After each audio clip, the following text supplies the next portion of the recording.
పార్లమెంటులో అవిశ్వాస తీర్మానం మీద చర్చ కొనసాగుతుంది। ఈ చర్చలో ప్రస్తుతం అమిత్ షా మాట్లాడుతున్నారు। ప్రత్యక్ష ప్రసారం ద్వారా వీక్షిద్దాం।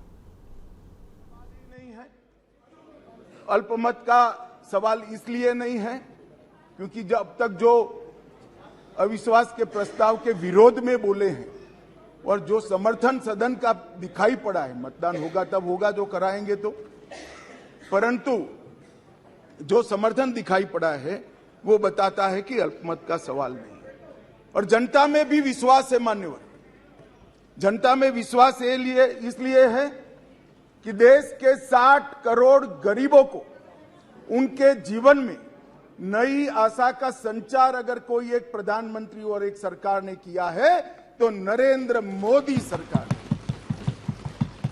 मान्यवर, मैं डिटेल बात बाद में करता हूं। मैं भी देश भर में घूमता हूं, जनता के बीच में जाता हूं। मैंने जनता के साथ कई जगह से संवाद किया है, कहीं पर भी अविश्वास की आछी पतली झलक भी नहीं दिखाई पड़ती। मैं बताता हूं दादा, बंगाल का भी बताता हूं। मान्यवर, ये सरकार, मैं इस सदन के सामने आपके माध्यम से और इस सदन के माध्यम से पूरे देश की जनता को बताना चाहता हूं और धन्यवाद भी करना चाहता हूं। आजादी के बाद कोई एक सरकार और कोई एक नेता में जनता को सबसे ज्यादा विश्वास है तो ये नरेंद्र मोदी जी की सरकार। 2/3 बहुमत से दो बार एनडीए को चुना गया। पूर्ण बहुमत से दो बार भारतीय जनता पार्टी को चुना गया। 30 साल के बाद पहली बार पूर्ण बहुमत की स्थिर सरकार देने का काम ये देश की जनता ने लगातार 2 बार किया। और प्रधानमंत्री मान्यवर, ये प्रधानमंत्री ऐसे हैं जो आजादी के बाद देश में सबसे लोकप्रिय प्रधानमंत्री कोई है तो नरेंद्र मोदी।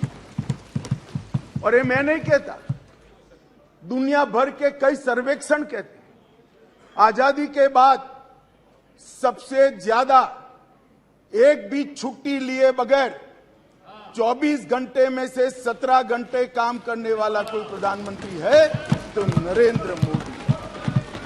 मान्यवर, आजादी के बाद देश के हर राज्य में सबसे ज्यादा किलोमीटर और सबसे ज्यादा दिन प्रवास करने वाला कोई प्रधानमंत्री है तो नरेंद्र मोदी। मान्यवर, कोई सरकारें कई सालों तक चलती है, कांग्रेस पार्टी की सरकार 35 साल तक अक्षुण्ण रूप से चली, कई सालों तक चलते हैं। तब 2, 3, 4 निर्णय ऐसे होते हैं जिसको युगों तक याद किया जाता है। मान्यवर, नरेंद्र मोदी सरकार 9 साल हुए, 9 साल में 50 से ज्यादा फैसले ऐसे हैं जो युगांतकारी फैसले हैं, जो इतिहास के अंदर स्वर्ण अक्षरों से मंडित। मान्यवर, आज 9 अगस्त का दिन है। 9 अगस्त के दिन महात्मा गांधी ने हमारे आजादी के आंदोलन के एक नए अध्याय की शुरुआत की थी। उन्होंने नारा दिया था, अंग्रेजों भारत छोड़ो, क्विट इंडिया का नारा दिया था। मोदी जी ने ये 9 साल के अंदर 2014 से 2023 में लगभग 9.5 साल में एक नए प्रकार का राजनीतिक युग का शुरुआत किया है। मान्यवर, लगभग 30 साल से इस देश की राजनीति भ्रष्टाचार, परिवारवाद और तुष्टीकरण के नासूर से ग्रसित रही। सारे के सारे जनादेश, कोई भी चुनावी विजय पराजय के आंकड़ों के एनालिसिस करने वाले पंडित सारे जय पराजय को देख ले। मोदी जी के 2014 के विजय के पहले सारे जय पराजय या तो भ्रष्टाचार से प्रभावित थे, भ्रष्टाचार किया इसको हटाने के लिए आए, या तो परिवारवाद से प्रभावित थे, परिवारवाद के पीछे जातिवाद का एक अनवरत संतान भी होता है और तुष्टीकरण से प्रभावित जनादेश थे। भारतीय लोकतंत्र को ये तीन नासुरों ने घेर लिया था। नरेंद्र मोदी जी ने भ्रष्टाचार, परिवारवाद और तुष्टीकरण को हटाकर पॉलिटिक्स ऑफ परफॉर्मेंस को तरजीह दी और आज विकास जनता के फैसलों का निर्णय करता है।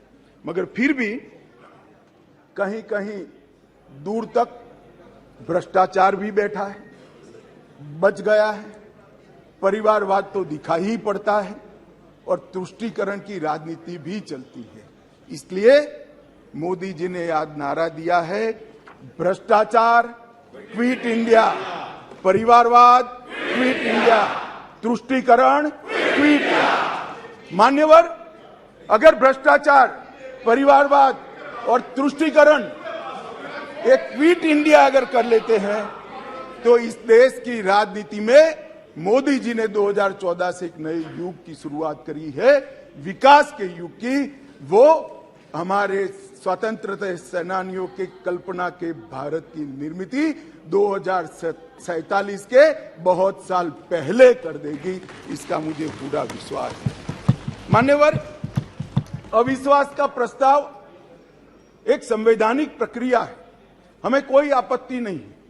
विपक्ष का उद्देश्य है कोई भी हो, विपक्ष का अधिकार है, अविश्वास का प्रस्ताव ले आते हैं।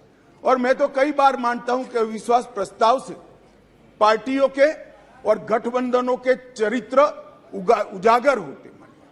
कई बार अविश्वास प्रस्ताव आए, मैंने जैसे पहले कहा, मैं 3 अविश्वास प्रस्ताव का जिक्र करना जरूर चाहूंगा।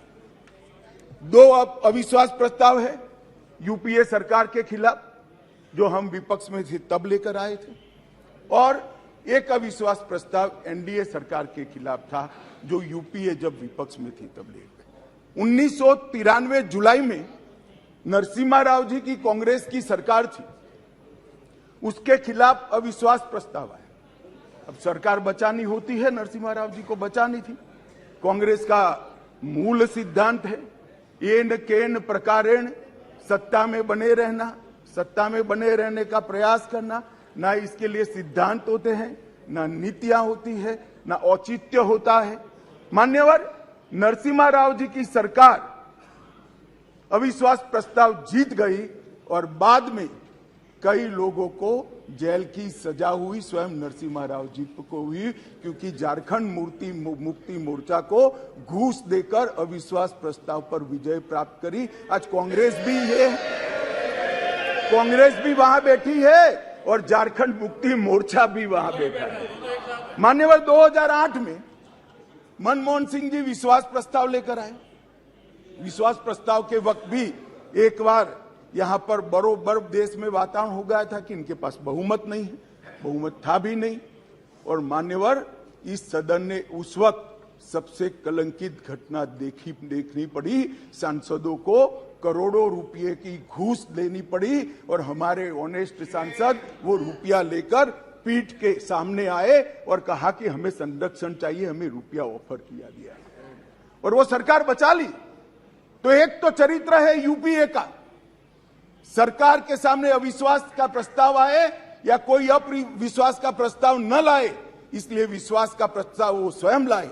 इसमें से बचने के लिए सारे सिद्धांत, सारा चरित्र, सारे लोकसभा के नियम कानून, हमारी परंपराएं, इसको त्याग कर येन केन प्रकारेण सत्ता को संभालना और सत्ता पर काबिज रहना। इसके सामने मान्यवर दूसरा एक उदाहरण है। 1999 में अटल जी की सरकार थी और अविश्वास प्रस्ताव आया। मान्यवर, ये जो कांग्रेस ने किया वो हम कर सकते थे, क्योंकि 93 में नरसिम्हा राव जी ने देश के सार्वजनिक जीवन को एक एग्जाम्पल पूरा कर दिया था कि सरकार ऐसे भी बचाई जा सकती है, करोड़ों रुपया देकर भी बचाई जा सकती है, हम भी कर सकते हैं। मगर हमने